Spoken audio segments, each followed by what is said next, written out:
സർവശിക്ഷ അഭിയാനുമായി ബന്ധപ്പെട്ട് കേരളത്തിന് അർഹമായ തുക നൽകുമെന്ന് കേന്ദ്രം.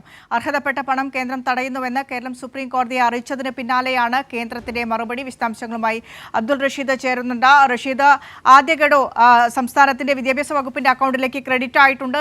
തടഞ്ഞുവെച്ച രണ്ടാം ഗഡു അത് ഉടനെ തന്നെ നൽകാമെന്ന് സമ്മതിക്കുകയാണ് കേന്ദ്ര സർക്കാർ.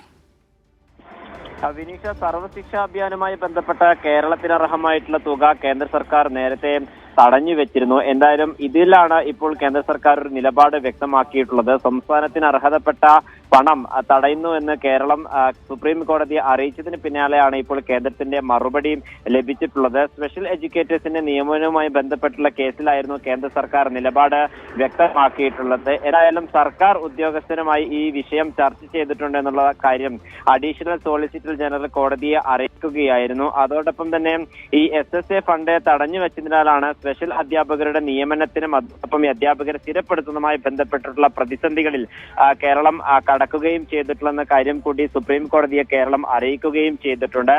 എന്തായാലും ഈ വിഷയത്തിൽ രണ്ടാം ഗഡുവായിട്ടുള്ള തുക ഉടൻ നൽകുമെന്നുള്ള കാര്യമാണ് സുപ്രീം കോടതിയെ കേന്ദ്ര സർക്കാർ അറിയിക്കുകയും ചെയ്തിട്ടുള്ളത്. നേരത്തെ തന്നെ ഈ ഫണ്ട് തടഞ്ഞു വെക്കുന്നതുമായി ബന്ധപ്പെട്ട് പാർലമെന്റിലടക്കം ഡോക്ടർ ജോൺ ബ്രിട്ടാസ് MP അടക്കമുള്ള ആളുകൾ ഈ വിഷയം ഉന്നയിക്കുകയും ചെയ്തിരുന്നു. അതേസമയം ചില സാങ്കേതിക കാരണങ്ങൾ ചൂണ്ടിക്കാട്ടിക്കൊണ്ട് ഫണ്ട് തടഞ്ഞു വെക്കുന്ന സമീപനമായിരുന്നു കേന്ദ്ര സർക്കാരിന്റെ വിദ്യാഭ്യാസ മന്ത്രാലയത്തിന്റെ ഒക്കെ തന്നെ ഭാഗത്ത് ഉണ്ടാവുകയും ചെയ്തിട്ടുള്ളത്. എന്തായാലും നിലവിൽ ഈ ഫണ്ട് കേരളത്തിന് ഉടൻ അനുവദിച്ച് നൽകുമെന്നുള്ള കാര്യമാണ് ഇപ്പോൾ കേന്ദ്ര സർക്കാർ വ്യക്തമാക്കുകയും ചെയ്തിട്ടുള്ളത്. ഇനിയും ഏത് സമയത്തായിരിക്കും ഇതുമായി ബന്ധപ്പെട്ട ഫണ്ടുകൾ റിലീസ് ചെയ്യുക എന്നുള്ളതാണ് ഏറെ നിർണായകമായി നിലനിൽക്കുകയും ചെയ്യുന്നത്. നേരത്തെ തന്നെ ഇത്തരത്തിലുള്ള ഫണ്ടുകൾ നൽകുമെന്നുള്ള കാര്യം കേന്ദ്രം ഉറപ്പ് നൽകിയിരുന്നെങ്കിൽ പോലും വൈകിപ്പിക്കുന്ന ഒരു നിലപാട് കേന്ദ്ര സർക്കാരിന്റെ ഭാഗത്ത് ഉണ്ടായിട്ടുള്ളത്. എങ്കിൽ പോലും ആദ്യ ഗഡുവായിട്ടുള്ള 100 കോടി രൂപ ഇപ്പോൾ സംസ്ഥാന സർക്കാരിന്റെ അക്കൗണ്ടുകളിൽ വന്നിട്ടുണ്ട് എന്നുള്ള കാര്യം കൂടി വിദ്യാഭ്യാസ മന്ത്രാലയം വ്യക്തമാക്കുകയും ചെയ്തിട്ടുണ്ട്.